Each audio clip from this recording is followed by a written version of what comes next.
Alors le thème d'aujourd'hui, si vous le savez tous, c'est oser entreprendre. Et on est à Meudon.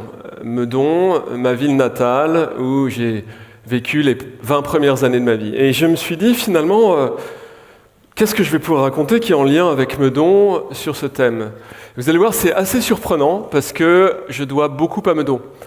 Je me suis rendu compte que de l'ensemble des entreprises que j'ai créées, toutes ont trouvé leur inspiration dans cette ville. La première société que j'ai créée s'appelait Escalade Industrie. C'était une entreprise de bâtiments avec des alpinistes. Et finalement, je ne l'aurais pas créée si l'un de mes amis, Yuri Canetti, qui n'est plus parmi nous aujourd'hui, ne m'avait pas initié à l'escalade. Et puis si son père, qui était entrepreneur, ne m'avait pas pris sur des chantiers pour faire l'électricité. Donc c'est grâce à eux que j'ai eu l'idée de cette première entreprise. Ma deuxième entreprise, c'était une entreprise de design industriel qui évoluait dans les produits technologiques. Et dans la rue qui était parallèle à celle de mes parents, qui sont d'ailleurs ici, se trouvaient deux amis, les frères Tétu. Nous sommes rue Hérault. Et c'est eux qui m'ont passionné pour le sujet de l'électronique, qui deviendra plus tard un peu le cœur de l'activité de cette entreprise, Absolute Design. Et donc, je leur dois beaucoup, et c'est le fait que j'ai pu, finalement, avec eux, souder des composants, m'intéresser sur la façon dont étaient conçus des tas de petits produits électroniques, plus tard donnera cette entreprise. Et puis, après, je suis rentré dans le monde de l'Internet, dans le monde du code, et là, je dois remercier d'autres amis avec qui j'ai également eu l'occasion de faire un peu de code. Je pense à un garçon qui s'appelait Renaud Epstein, qui m'a appris mes premières lignes de basique. Puis j'ai développé ces entreprises dans d'autres univers encore.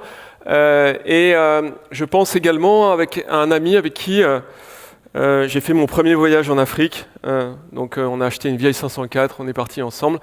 Et aujourd'hui, beaucoup de mes activités sont tournées vers l'Afrique subsaharienne, et c'était à nouveau à Meudon.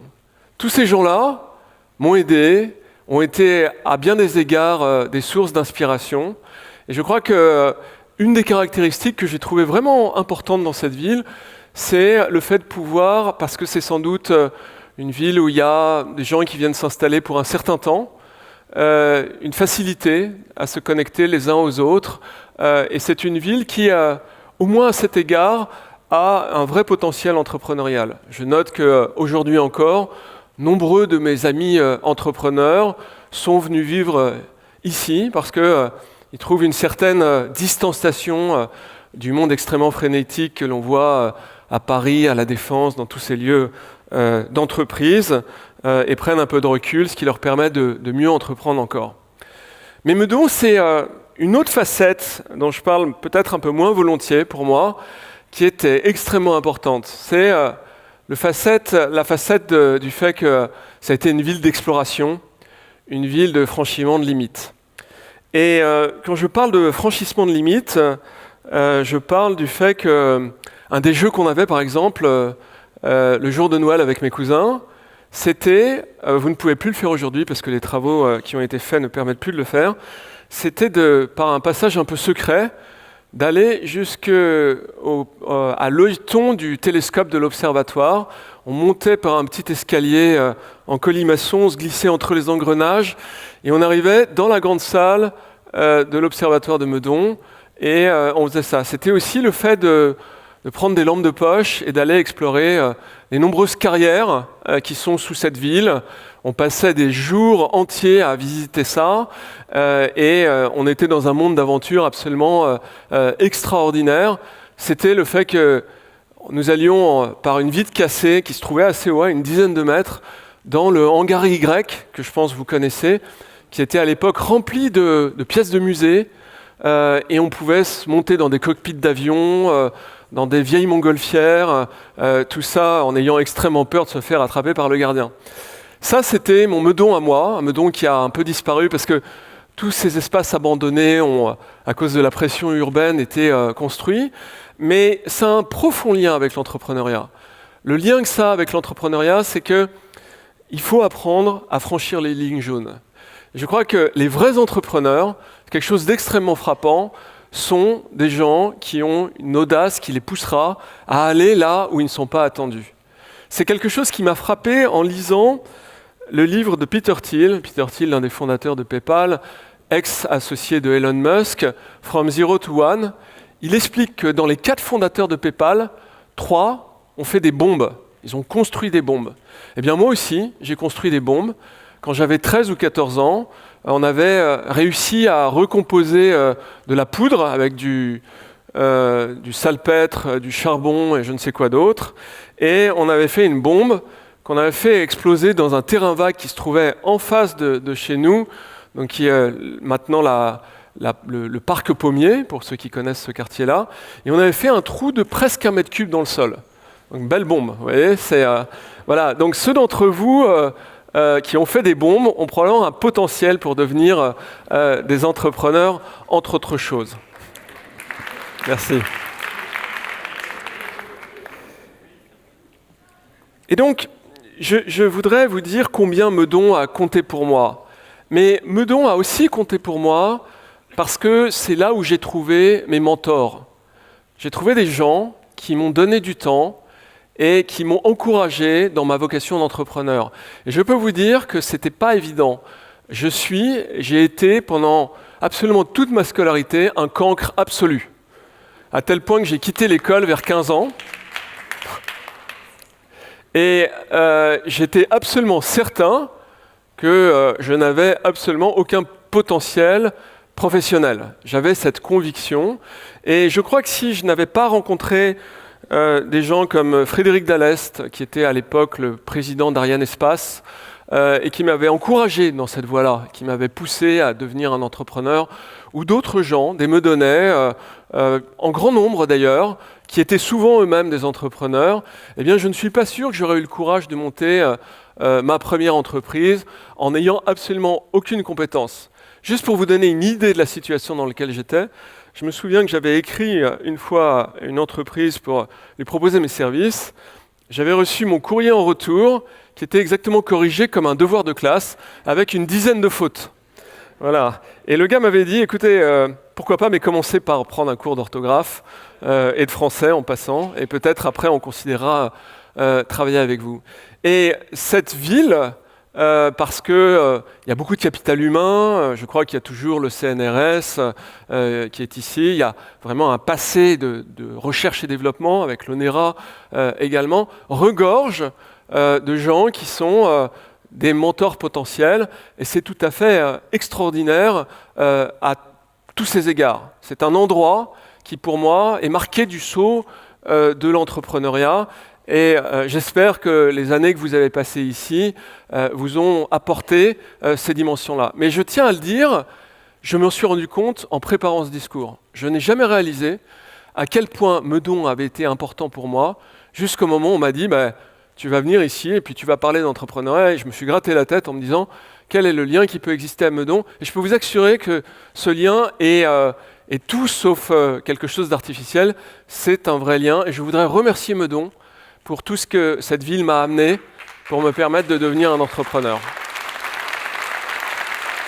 Merci. J'ai monté des entreprises pendant 22 ans. Différentes entreprises qui ont marché pour certaines d'entre elles très bien, pour d'autres moins bien. J'ai fait ça pendant 22 ans. Maintenant, vous l'avez entendu, j'ai des fonctions qui sont plus institutionnelles et je fais moins d'entrepreneuriat. Je laisse ce plaisir à ma femme. Je dois vous dire que la question qu'on me pose souvent, c'est de savoir est-ce que c'est plus dur aujourd'hui d'entreprendre qu'hier ?